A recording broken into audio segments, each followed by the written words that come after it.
belajar BK, bimbingan konseling. Bukan BK sih, tapi tepatnya bimbingan kasih sayang kalau kita ya. Karena nggak cuma kita aja yang minta disayang, kadang orang lain juga butuh disayang. Oke. Teman-teman, kabar kalian hari ini gimana? Ada yang sedih nggak? Boy sedih nggak, Boy? Enggak, Pak. Oh enggak, tak kira habis putus cinta. Oke teman-teman, Bapak absen. Hari ini apakah semuanya hadir? Hadir. Masuk semua berarti ya? Oke, kalau sudah masuk semua berarti harusnya juga sudah siap.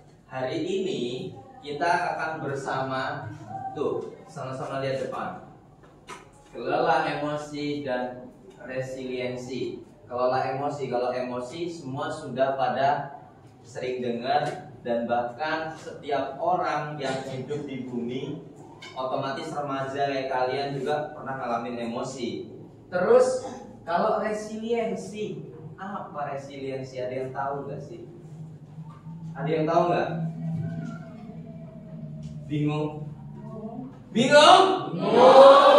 Oke, belum tahu, makanya kita langsung masuk ke materi. Oke teman-teman, perasaan senang semua ya, gak ada yang sedih. Tadi Boy tak kira putus cinta, ternyata enggak. Lalu pertanyaannya yang awal, apakah kalian pernah emosi terhadap suatu hal? Pernah enggak? Pernah. Angkat tangan, jawab. Pernah emosi enggak? Angkat tangan. Saya kelasnya untuk berani. Oke, angkat tangan. Satsio mau jawab, emosi itu apa Satsio? Pernah nggak kamu emosi? Pernah, Pak. Apa contohnya? Waktu itu pernah diusilin teman, jadi ya kesel gitu. Diusilin. Oke. Terus ada lagi Yusuf. Pernah nggak kamu emosi, Sob? Pernah, Pak. Kenapa? Pernah dimarahin mama. Dimarahin mama? Mamamu marahin kamu? Enggak. Kamu marahin balik nggak? Enggak. Oh nggak berani ya? Oke. Lalu apa yang kalian ketahui tentang emosi? Oke, kalau emosi sendiri identiknya dengan marah. Emosi sendiri itu apa? Kaitannya tentang apa? Emosi sekarang kita ngomong. Nih, emosi yang pertama. Jawab, gak ada yang salah. Angkat tangan. Juju, emosi itu apa, Jo? Menurut saya emosi itu perasaan dalam hati kita yang muncul karena peristiwa yang kita alami. Berarti emosi itu kalau menurut Jojo perasaan. Jadi kalau aku ngerasa sama dulu, itu emosi. Oke, tapi emosi nanti ketika materi ini ada bagi-bagiannya. Nah, perasaan untuk merespon, kalau kata Jojo, merespon yang ada di luar lingkungan kita. Benar Jo? Oke, itu pengertiannya. Lalu apa sajakah yang termasuk ke dalam emosi positif dan negatif? Positifnya dulu, emosi positif contohnya apa? Angkat tangan, jawab. Oke. Emosi John. yang positif itu seperti bawaan kita lagi baik, bawaan kita lagi happy. Jadi setiap apapun kegiatan yang kita kerjain itu dapat maksimal dan sejalan dengan apa yang kita mau. Oke, dari John, baik dan happy, berarti ceria ya, itu termasuk emosi positif. Kalau yang negatif sekarang, apa yuk? Yang negatif, emosi negatif. Emosi negatif, tiap hari kalian ini negatif terus. Apa yuk? Emosi negatif. Apa? Berarti marah sama ngambek. Emosi negatif, marah sama ngambek. Ngambeknya kayak mana? Misalkan kayak kita mau beli sesuatu, terus mamanya nggak boleh gitu Pak, tapi kita pakai uang kita, tapi mamanya nggak boleh karena menurut mama itu bendanya itu nggak berguna. Oke, nih teman-teman, dari 3 pertanyaan ini tentang emosi kita dapat bahwa pengertiannya emosi itu adalah perasaan sebagai bentuk respon di luar diri kita atau dalam diri kita. Oke. Terus kalau emosi itu dibagi dua, ada yang positif dan negatif. Menurut teman-teman kelas 9B ini, emosi positif itu adalah berperilaku baik dan merasa happy. Yang kedua adalah emosi yang negatif itu marah dan ngambek. Kalau dicontohin Leti tadi, misalnya mau beli barang tapi ternyata nggak dibolehin. Oke, pengertian aslinya sekarang. Oke, teman-teman.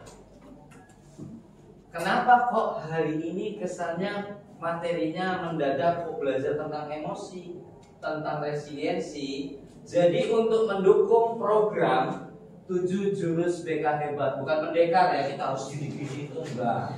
Oke, jadi di pelatihan bimbingan konseling sebagai fasilitator, kita itu dituntut untuk bisa mengenali potensi pertama. Kamu bisanya apa? Sampai kelas 9. Diri kamu ini punya kekayaan apa?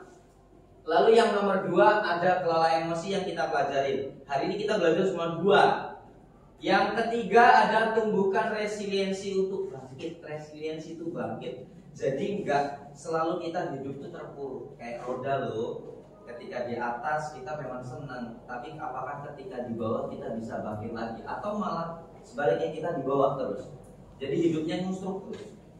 Kan enggak mau toh kalau hidupnya enggak bangkit. Lalu yang keempat ada jaga konsistensi. Sampai hari ini apakah kalian jadi manusia yang konsisten? Oke.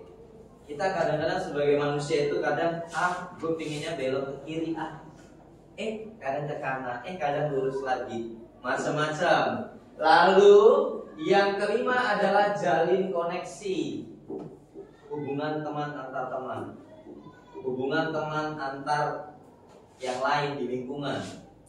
Lalu yang keenam bangun kolaborasi. Apakah kita bisa berkolaborasi? Itu dipertanyakan. Lalu yang ketujuh menata situasi. Bisa nggak sih belajar yang memang kondusif? Kan gaya belajar kalau di sekolah kita memang sudah kerjasama dengan lembaga psikologi untuk mengetes gaya belajar. Oke.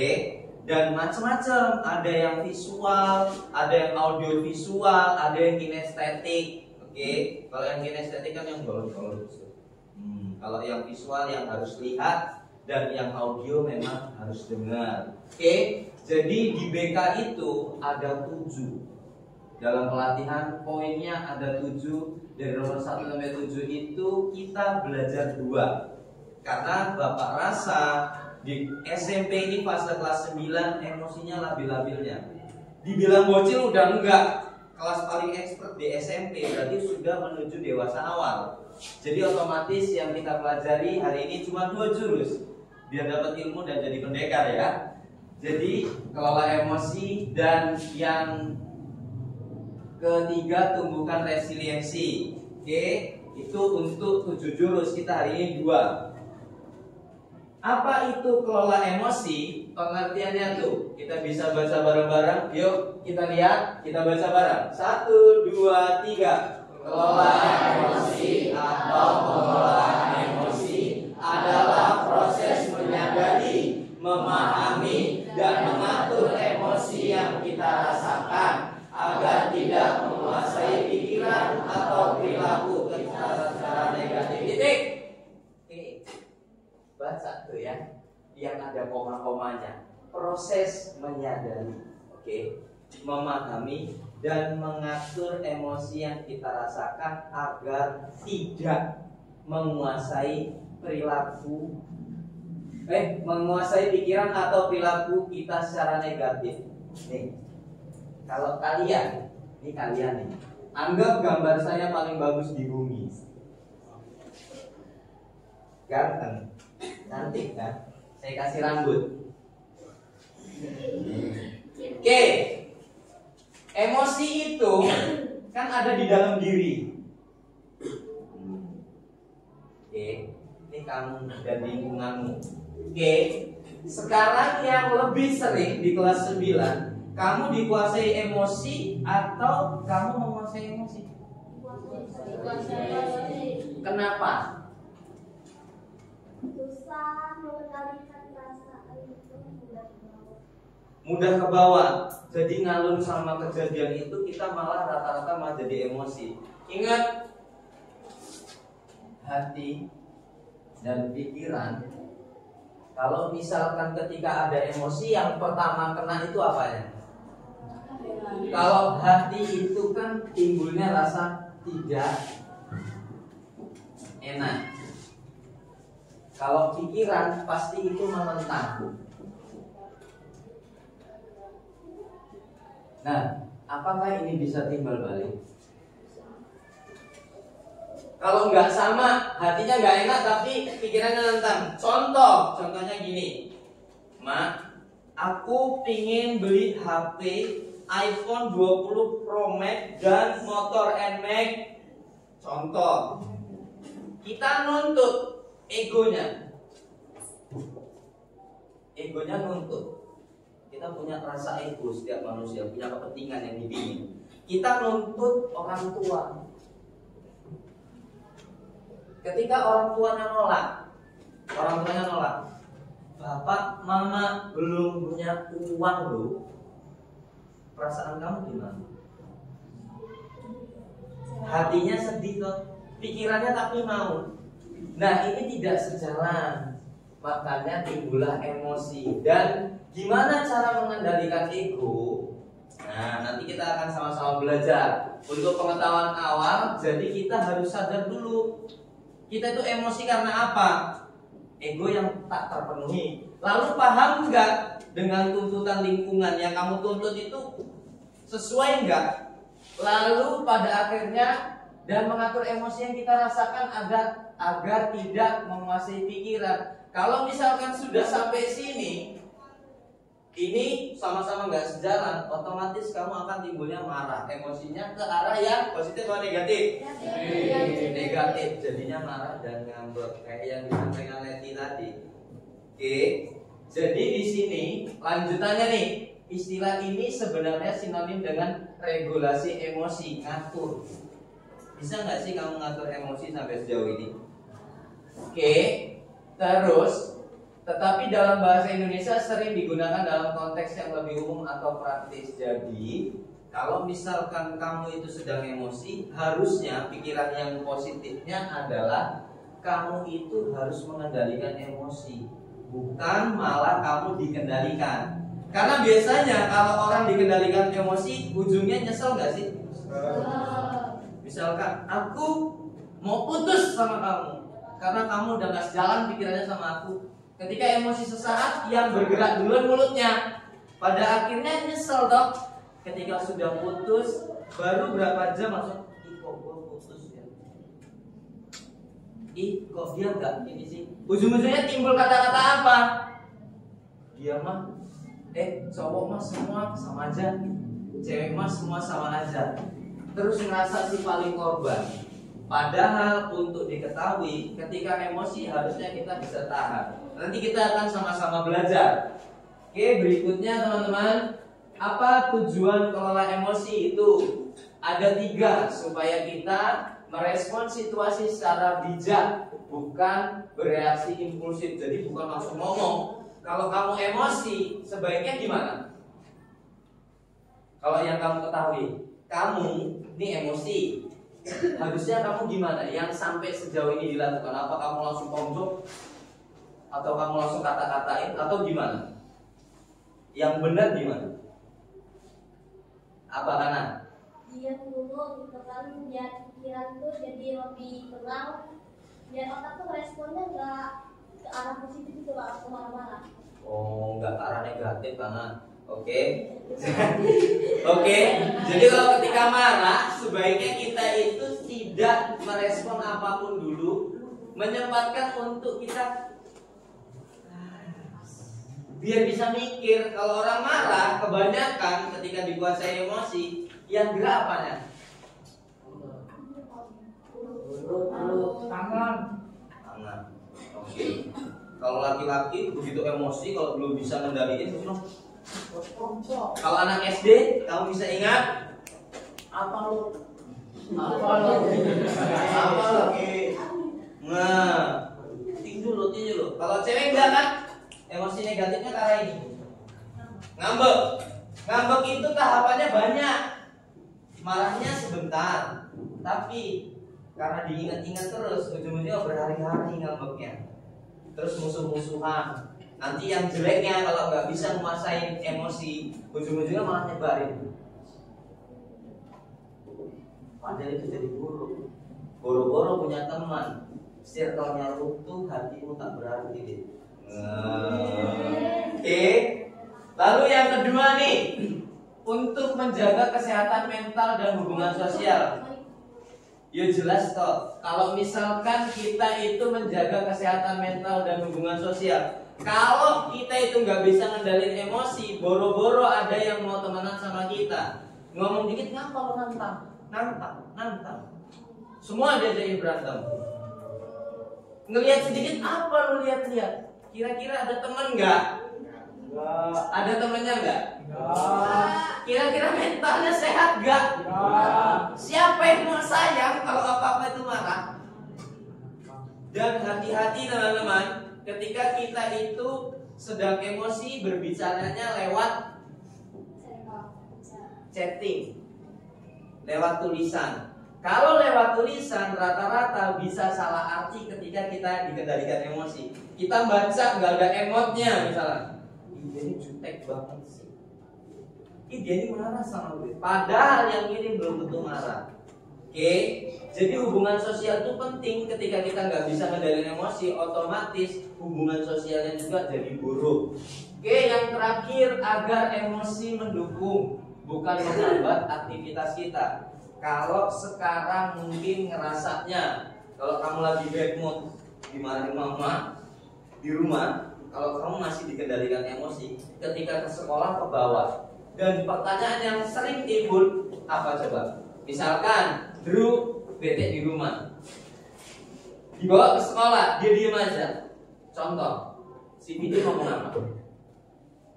Misalnya dia lagi habis dimarahkan, kamu nggak tahu ya, tahu-tahu dia datang diem aja. Apa pertanyaan kamu? Kenapa? Kamu si paling korban. Kamu kadang emosi ketika ngendalin kamu, emosinya cuma ke satu orang tapi yang lainnya berdampak. Itu yang buat mental jadi nggak sehat, teman-teman. Jadi 3 poin tujuannya kita belajar mengelola emosi itu. Yang pertama, supaya kita dapat merespons situasi secara bijak, bukan bereaksi impulsif, untuk menjaga kesehatan mental dan hubungan sosial. Dan yang ketiga, agar emosi mendukung, bukan menghambat aktivitas kita. Jadi kalau bete jangan terus-terusin ya. Nih, berikutnya nih, tujuan kelola emosi. Nih, tujuan lagi nih. Kalau orang sudah bisa mengelola emosi dengan baik, tuh yang pertama, yang tangannya gini. Oke, yang tangannya gini. Bukan joget, itu dia cuma gitu. Oke, baca. 1, 2, 3. Individu yang sadar diri, bertanggung jawab dan peduli terhadap sesama. Ya jelas lah. Kalau itu, kalau misalkan orang yang sudah tahu emosinya itu nggak baik, mau diterusin, pasti kalau sudah bisa ngendaliin, dia akan sadar diri. Oh ini nggak baik. Kalau misalkan aku dijahatin, aku juga nggak boleh jahat dong sama orang lain. Kan kalau misalkan kita jadi jahat juga, ujung-ujungnya kita sama aja sama yang buat emosi. Jadi orang lebih sadar diri. Yang kedua itu bertanggung jawab dan peduli terhadap sesama. Ya jelas, kalau emosi yang kita bawa misal dari rumah kita ke sekolah, kita jadi terpengaruh semua dong. Teman-teman jadi bingung, kok tahu jadi pendiam. Contoh tadi dulu, kok dia orang lain sampai nanya, kok berubah sih dia ini? Dan hubungan sosialnya ujung-ujungnya jadi nggak asik. Oke, ini yang nomor 2, kesejahteraan psikologis dan sosial. Jadi hatinya kalau bisa ngendaliin emosi itu akan bahagia ujungnya. Dan hubungan sosialnya pasti akan baik. Yang ketiga sekarang baca. Iklim sekolah yang positif. Gak ada bully guys. Gak ada lagi kata-kataan, gak ada lagi yang gampang tersinggungan. Kalau memang kalian tuh bisa mengendalikan emosi dengan baik. Dikatain contoh paling relate yang sering saya dengar itu ngatain apa? Nama orang tua. Woi Jono, nama bapaknya. Woi Joni.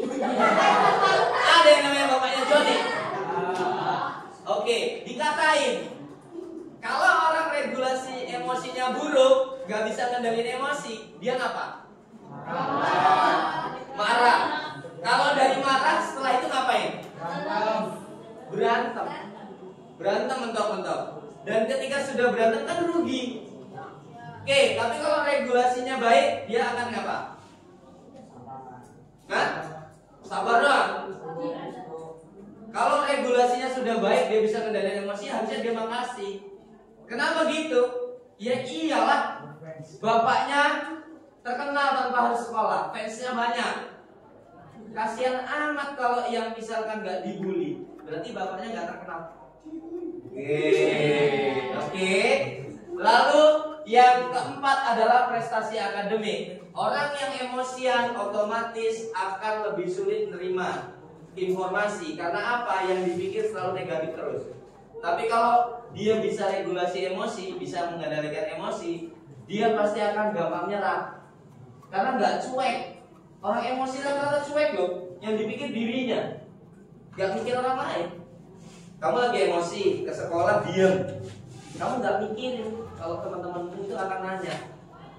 Kamu nggak mikirin pelajaran yang akan kamu dapat itu keserap atau nggak, bodoh.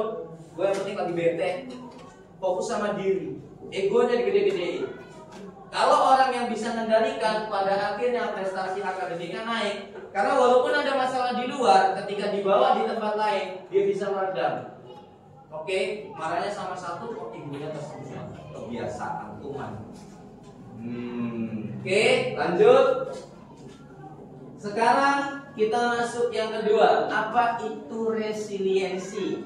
Kita baca bersama. Resiliensi apa? Resiliensi adalah kemampuan seseorang, terutama peserta didik, untuk bertahan, bangkit, dan berkembang secara positif meskipun menghadapi tekanan, kesulitan, atau situasi yang menantang dalam kehidupannya. Tuh, kemampuan seseorang untuk bertahan dan bangkit. Kalau misalkan sampai hari ini, kamu usia berapa sekarang? 14 tahun, nggak bisa bangkit setiap harinya. Bangkit yang paling sering itu bangkit dari tempat tidur. Masalah kemarin itu sama nggak sama hari ini? Atau besok? Oke, kalau setiap orang nggak punya rasa untuk bangkit, otomatis nggak ada tuh mungkin ya. Bukan cuma mungkin, pasti tidak ada orang yang tipenya itu ceria ketika di sekolah punya banyak teman, enggak. Pasti kalau misalkan dia terpuruk, misalkan kemarin barusan diputusin. Kalau yang udah pacaran, barusan diputusin. Kemarin barusan dibalas sama bapak mama. Dia nggak bangkit, bukannya bangkit refleksi diri, enggak. Malah jadi si paling korban. Gue kan habis putus, terus-terusan kayak gitu. Hidup dalam masa lalu bagus atau enggak? Kok gitu? Coba jawab. Hidup di masa lalu kok enggak baik, kenapa? Coba angkat tangan. Apa jawab? Karena kalau kita hidup di masa lalu tuh kita nggak bisa beradaptasi dengan lingkungan yang baru. Jadi kita kenapa kita selalu mengingat masalah-masalah yang sudah kita lakukan, jadi ingat terus di kepala, nggak bisa menyesuaikan lingkungan atau keadaan yang baru. Oke, berarti nggak bisa beradaptasi di dunia. Padahal nggak semua orang yang bikin emosi atau kejadian kemarin itu harus diingat. Padahal untuk belajar, tapi kok nggak bangkit, malah jadi si paling korban terus. Emang hidupmu korban? Jadi korban terus? Kan enggak. Kadang-kadang kan kamu mau jadi pelaku, mau jadi artisnya di panggung hidupnya. Mau jadi apa itu kamu. Kalau misalkan nggak bangkit, ujung-ujungnya kamu akan gitu-gitu terus, bahkan malah turun. Bahagia enggak, menderita iya, nggak ada yang merhatiin, ujung-ujungnya terbuang sia-sia. Oke, nih resiliensi. Lalu, udah teman-teman, hari ini ada film singkat tentang gimana sih cara mengelola emosi yang baik dan dia itu bisa bangkit untuk nyelesain permasalahan. Padahal masalah emosi dia itu kompleks. Di video ini akan kita simak. Setelah ini nanti ada tugas masing-masing di kertas yang Bapak sudah bagikan. Jadi nanti di situ kalian bisa lihat dan refleksikan dari video tersebut apa sih yang bisa kamu petik dan contoh relate-nya di kehidupan kamu yang pernah kamu alami ketika kamu emosi terus kamu bisa bangkit. Oke, kita sama-sama akan lihat ya. Tunggu guys.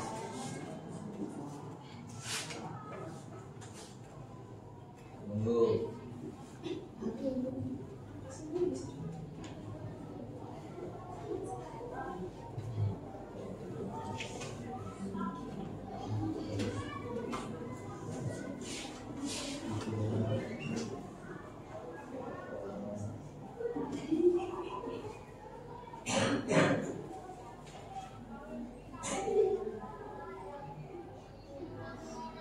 Nah, kalau belum masuk.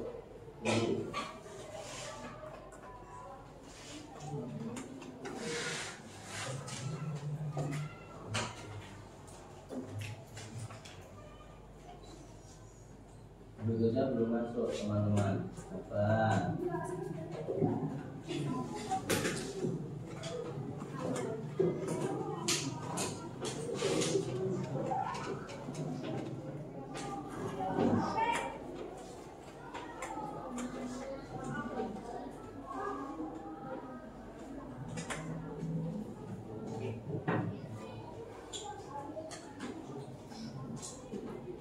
Oke teman-teman, karena suaranya nggak connect, kita akan sama-sama lihat video versi bisu.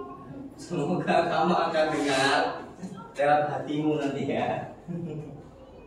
Kita lihat gambarnya.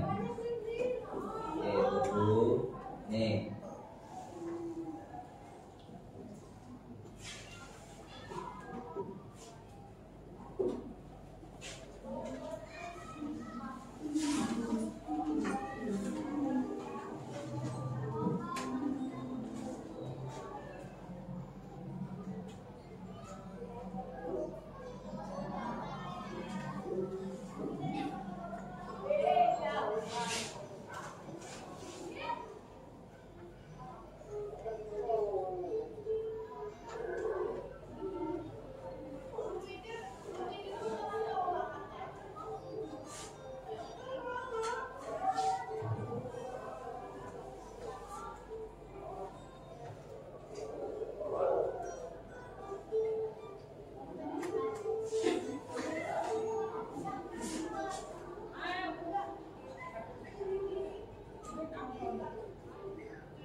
Tatap-tatapan mungkin dia cinta.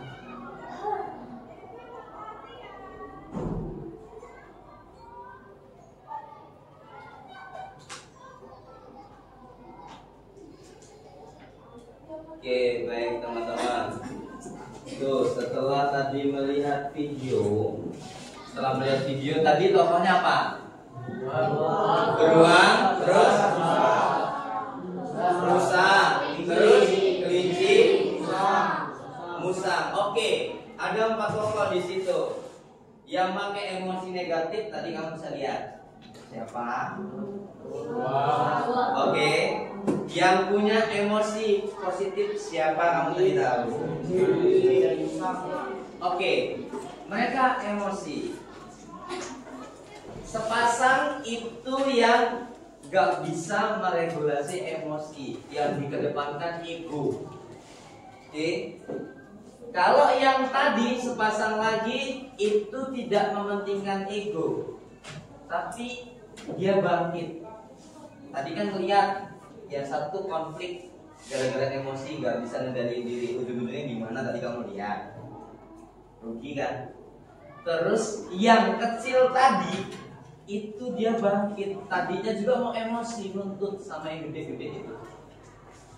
Nuntut. Oke. Tapi ketika mereka sudah ketemu bareng kecil sama kecil, apakah dia itu tetap pakai emosi? Tapi dia bisa ngendaliin. Coba sekarang kalian refleksikan sesuai dengan kondisi yang ada di kehidupanmu. Nanti yang sudah atau yang ingin sharing ke depan bisa maju.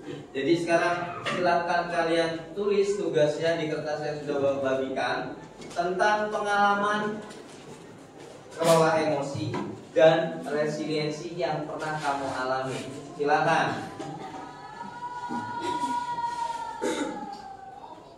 Udah dapat kertas belum? Udah. Udah dapat semua ya? Silakan dikerjakan.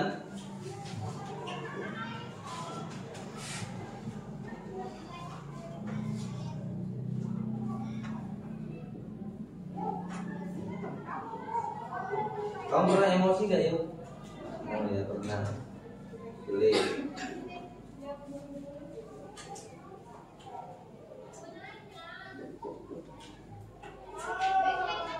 Ya nulisnya jangan diukir ya Bide. Oke.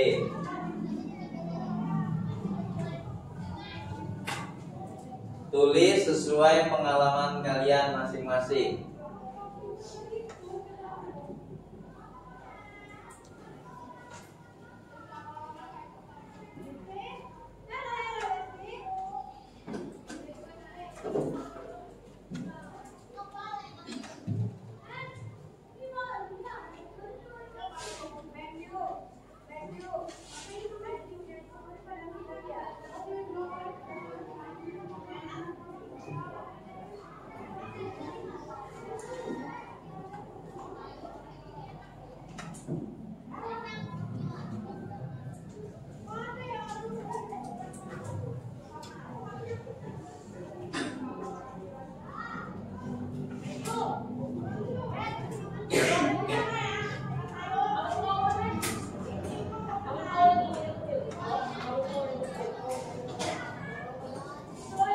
Ada kesulitan?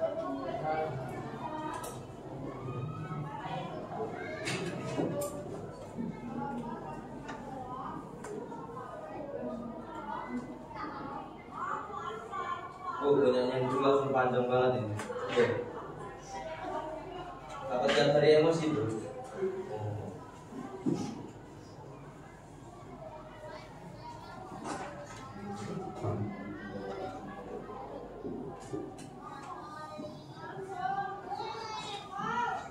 Udah Jo.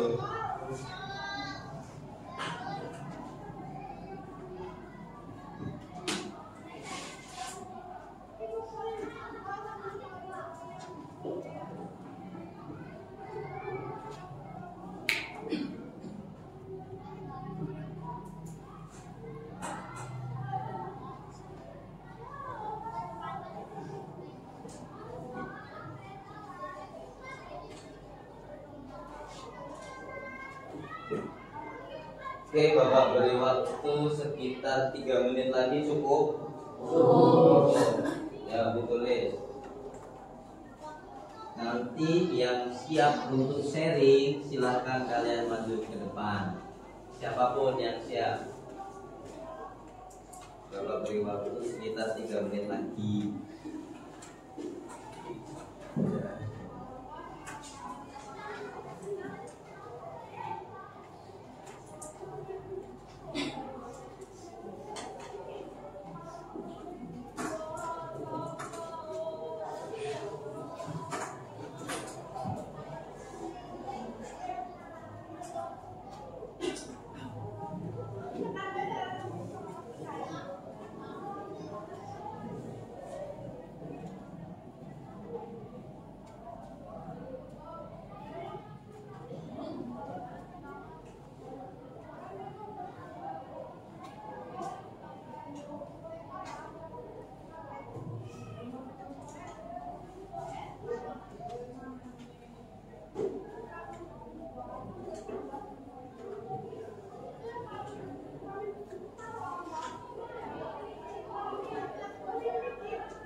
Sudah ada yang selesai? Atau ada yang sudah sampai? Ya pokoknya ceritanya udah pas lah menurut kalian. Ada? Oke. John siap? Siapa? Oke. Boleh maju ke depan. Kita dengarkan bersama dulu. Letakkan penanya. Taruh. Kita dengar John. Gimana sih dia mengelola emosi dan gimana dia bangkitnya? Oke. Boleh kenalan dulu John biar kayak orang-orang. Halo semuanya, kenalin nama saya John Sabar Pasaribu. Saya di sini ingin menceritakan pengalaman saya tentang bangkit dari emosi meninggalkan luka masa lalu. Saya waktu itu pernah konflik dengan teman saya, Yohanes, karena diawali masalah yang membuat kami tersinggung, sama-sama tersinggung. Karena kami merasa ada yang kurang, jadi kami memutuskan untuk bermaafan, lalu berkreasi dan bermain bersama. Serta bangkit membangun hubungan dan relasi pertemanan yang baik dan bagus. Oke. Beri tepuk tangan untuk John. Oke, teman-teman, dengar dulu. Tadi kan membuat tersinggung. Ngapain John tersinggungnya sama si Yohanes ini? Waktu itu saya tuduh dia motorin kelas. Duduk motorin kelas. Oke. Terus? Jadi dia disuruh piket seminggu. Oh, Yohanes disuruh piket 1 minggu. Oke, orang yang mana? Yohanes coba maju ke depan juga. Coba Yohanes.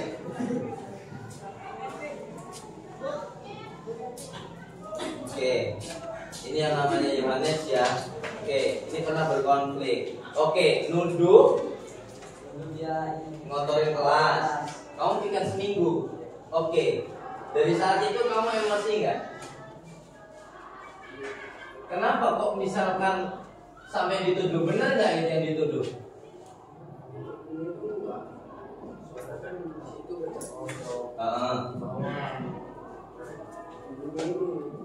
Oh, dituduhnya kamu yang motorin, padahal itu posisinya udah kelompok. Si John nggak tahu ya sebenarnya kamu motorin apa enggak? Nggak tahu. Oke. Ya dasarnya gimana jadi kok bisa nuduh? Oke, kamu langsung bilang, oh yang salah Yohanes gitu. Terus yang buat kamu sadar dan bangkit itu karena apa? Kok bisa minta maaf gitu? saya nyadar waktu itu saya yang salah gitu. Oke. Sekarang udah maafan apa belum? Oke, jadi proses bangkitnya si John dan si Yohanes adalah ketika si John itu bisa mengendalikan dan sadar diri. Ketika emosinya itu nggak baik, nuduh kan tadi ya. Piket seminggu kamu lakuin benar nggak? Oke, jadi dia bangkitnya itu sadar, lalu dia bermaafan untuk menjalin apa tadi? Menjalin hubungan dan relasi pertemanan. Oke, boleh tepuk tangan teman-teman. Oke teman-teman, dari contoh yang simpel tadi mengungkapkan bahwa ketika emosi yang negatif itu diterus-teruskan kan nggak baik. Yang rugi itu malah salah satu pihak, bahkan kadang dua-duanya. Ada penyesalan nggak John tadi? Ada. Karena nuduh kan. Nah, si yang dituduh juga selalu merasa nggak enak, emosinya negatif terus. Tapi ketika si John mengungkapkan ke Yohanes, pada akhirnya dia bermaafan. Sekarang kan mereka temenan nggak sih sebenarnya? Temenan, Pak. Oh, udah temenan. Syukurlah. Jadi hidupnya nggak selalu sama masa lalu. Oke. Nanti tugasnya bisa dikumpulkan setelah ini. Oke, kita lanjut sebentar dulu di bagian next. Teman-teman, latihan untuk bisa mengatur emosi. Nih, yang pertama ada self talk. Ngomong sendiri. Jadi ketika marah, kamu ngomong sendiri. Kayak mana sih? Aku nih kayak gini. Pernah nggak? Oke. Kalian normal nggak? Normal. Itu normal. Itu tekniknya yang namanya self talk. Ngomong sama diri sendiri. Poin yang pertama, mempengaruhi persepsi dan emosi, cara pandang. Kalau kamu udah ngomong sendiri ketika marah, pikiranmu itu jadi punya cara pandang. Kok kayak gini sih? Harusnya kan gak gini loh. Ketika kamu ngedumel, ngungkapin itu, kamu nanti akan paham sama emosimu. Tuh, self talk yang positif dapat meningkatkan kepercayaan diri, motivasi, dan daya tahan terhadap stres. Sebaliknya, self talk yang negatif bisa menyebabkan kecemasan, rendah diri, dan bahkan depresi. Dengar, self talk yang positif itu melawan, bukan malah nambahin. Kalau ngedumelnya misalnya versi kayak gini, misalnya habis dimarahin mama di rumah, Sacio tolong angkatin jemuran. Nanti sih mak, tanggung loh, ini masih seru nge-game-nya. 1, 2, diingatkan lagi, Sacio kamu dengar nggak telinganya? Mulai pakai urat mama. Yang ketiga, mamanya sudah emosi. Bos terbang, hanger terbang. Oh enggak gitu ya? Apa langsung begini? Enggak juga kan? Kalau misalnya sampai terjadi seperti itu, ujung-ujungnya Sacio emosi. Ketika ngedumel, self talk, ngomong sendiri, diucapkan, apa sih mama ini ngoceh terus? Apa sih mama ini marah-marah terus? Kalau ngomongnya negatif, ujung-ujungnya otak akan mengalami yang namanya kecemasan, rendah diri, bahkan depresi. Nyalahin keadaan, nyalahin lingkungan, nyalahin diri sendiri ujung-ujungnya.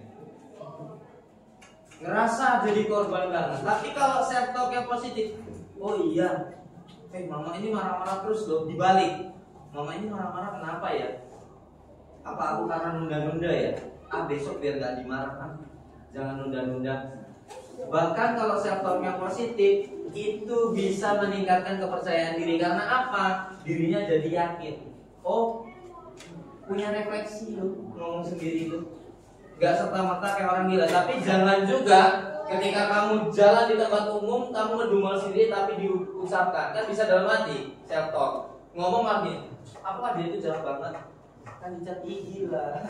Orang yang gak kenal sebelum ngomong kayak gitu pasti kelihatannya gini. Kenapa orang itu? Oke. Terus yang kedua tuh, membentuk perilaku dan respon terhadap situasi. Apa yang dikatakan seseorang kepada dirinya sendiri bisa menentukan bagaimana ia bertindak dalam menghadapi masalah atau tekanan.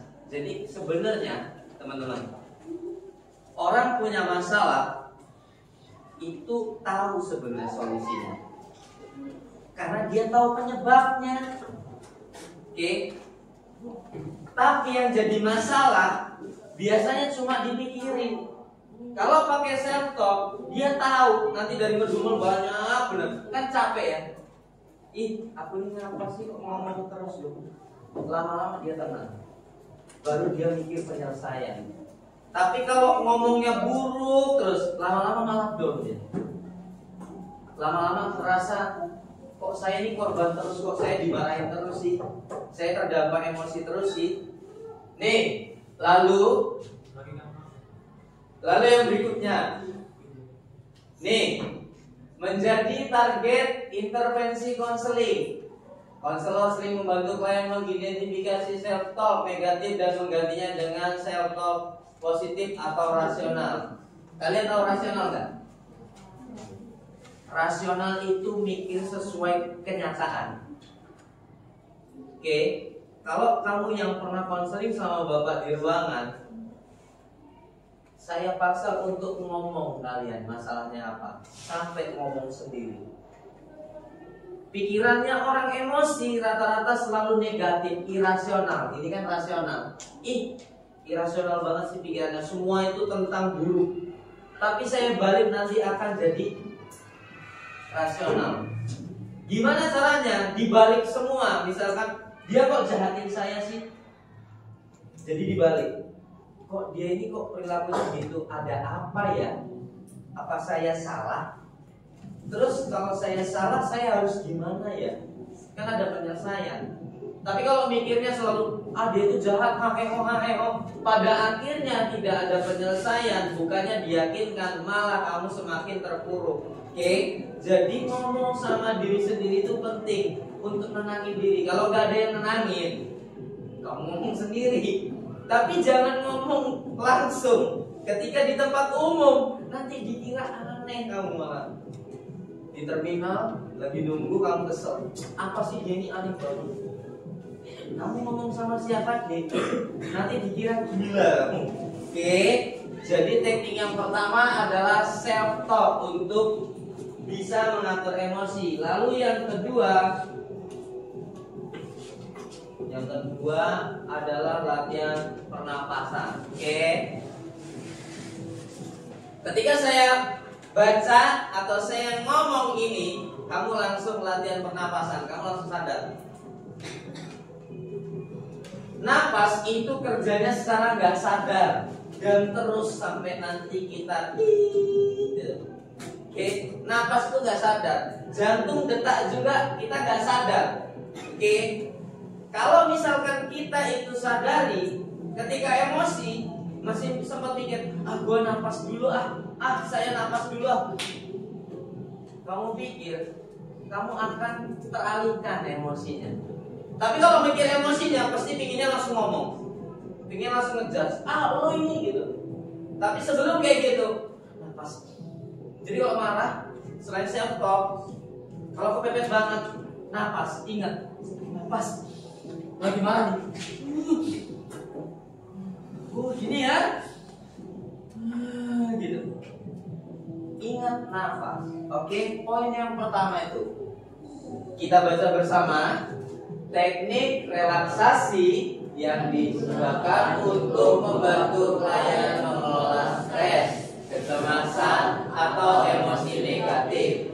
Teknik ini sederhana namun efektif dan sering menjadi bagian dari pendekatan konseling kognitif behavioral, mindfulness, atau konseling individual yang berfokus pada pengendalian diri. Nih, dengar. Kalau misalkan ngatur nafas, otomatis yang pertama bekerja untuk mengingat kalau kita nafas secara nggak sadar itu otak.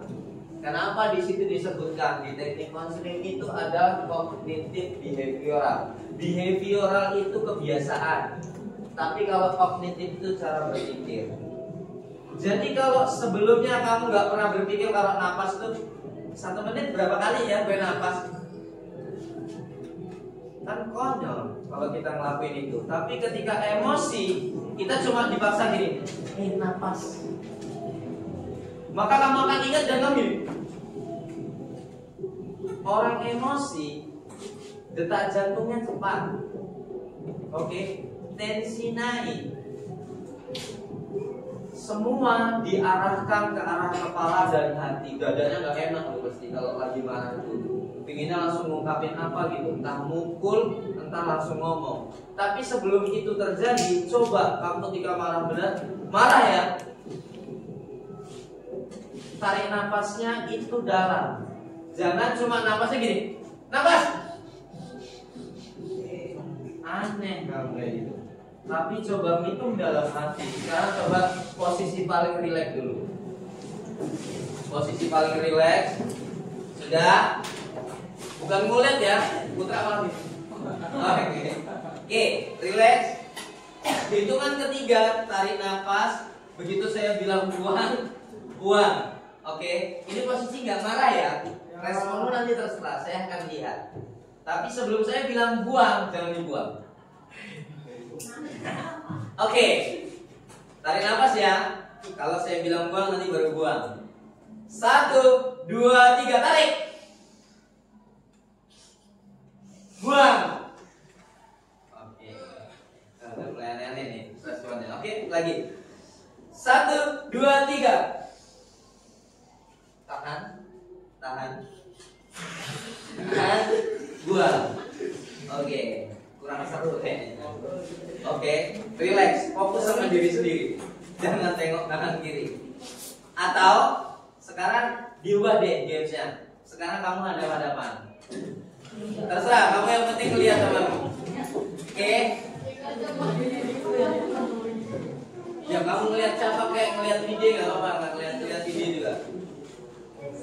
Amalia, si Lady, boleh. Coba, yuk. Saling lihat. Sekarang saya hitung sampai 3, tarik nafas. Oke, fokus. Lihat. Bukan suruh ketawa. Oke, yuk. 1, 2, 3. Bukan lagi kita latihan pernapasan. Oke. Yuk. Oke. Yang ketawa gagal. Oke. Udah, siap. 1, 2, 3. Buang. Lagi. 1, 2, 3. Oke. Buang. Oke, dengar teman-teman. Dengar. Oke. Ketika emosi kamu cuma ngelakuin ini, kalau misalkan self-talk tadi ngomong sendiri, oke, kamu akan terlihat aneh kecuali kamu dalam hati. Tapi kalau kamu latihan pernapasan, contoh relate-nya, kamu lagi marah sama teman kamu, dia ngoceh, kamu lagi dalam hati tadi ya. Marah ya, lagi marah nih, temennya marah, mati-mati, kamu dengerinnya marah juga. Lagi dengerin dari marah, kamu ngelakuin teknik ini untuk mengendalikan emosi kamu. Bukan dikendalikan emosi ya, tapi kendalikan emosi. 1, 2, 3, lagi ngeliat temen marah. Kasih teman kamu juga, ngapa sih ini aneh banget? Enggak, tapi jarang orang yang bisa kayak gitu. Karena pertama, kalau orang lagi emosi di depan kita nggak mungkin kayak gitu kan. Tapi kita cuma ngelakuinnya untuk kita sendiri. Misal kita emosi dengarnya, kita nafas. Tapi kalau kebetulan emosionalnya sudah dekat, kita sama adik kamu, sama mama kamu. Tapi beda ya, bisa dibedakan ya. Ketika emosi sudah selesai, baru kamu menghindar. Bisa ambil space dulu, kamu gini. Boleh. Tapi jangan juga ketika misalnya kamu teman dekat, ngeliat teman kamu lagi ngomong, kamu emosi, kamu gini malah. Teman kamu pasti nanti akan relax juga, karena ekspresi juga menentukan loh. Bukan dibuat-buat, tapi kan kita orang tadi aja saya suruh latihan nafas, ada pada malah ketawa kok. Oke. Jadi ingat, latihan untuk mengendalikan emosi biar ingat dan kita bisa bangkit itu ada 2. Yang pertama adalah self talk, ngomong sendiri, dan yang kedua adalah latihan pernapasan. Dan teman-teman, ini berguna untuk kalian pada akhirnya. Di pembelajaran ini kesimpulannya adalah, ngapa sih kita belajar ini dari tadi? Kayaknya cuma belajar nafas ya intinya. Terakhir ini tadi belajar nafas, suruh refleksi dan suruh ngomong sendiri. Tujuannya apa? Biar kita punya kesadaran diri. Sadar kalau lagi emosi itu gak baik. Oke. Yang kedua, pengelolaan diri. Kalau bisa ngatur ketika emosi itu tetap bisa ngambil keputusan ketika udah tenang ya. Terus yang ketiga, kesadaran sosial. Kamu juga merasa kalau misalkan dengan emosi kamu bisa rugi diri sendiri, rugi pertemanan. Lalu yang keempat, keterampilan berelasi. Jadi kalau misalkan kamu bisa ngendaliin emosi, nggak serta-merta dikit-dikit kesinggung dikit emosi, kamu temenan jadi asik, nggak gampang baper. Tapi kalau temenan itu dikit-dikit emosi kan males juga. Oke. Terus yang kelima, pengambilan keputusan yang bertanggung jawab. Bahasa Inggrisnya responsible decision making. Bisa kan saya bahasa Inggris? Iyalah, secara gitu loh, saya orang Inggris. Oke, jadi kalau misalkan kita bisa mengendalikan emosi, pada akhirnya ketika ngambil keputusan kita bisa melakukan dengan tepat, bukan secara buru-buru tapi bisa tepat sasaran. Yang terakhir adalah terima kasih teman-teman sudah berpartisipasi dalam materi 2 jurus bimbingan konseling. Yang pertama tadi apa? Kelola. Yang kedua, resiliensi. Intinya kita ketika emosi itu dikendalikan atau mengendalikan?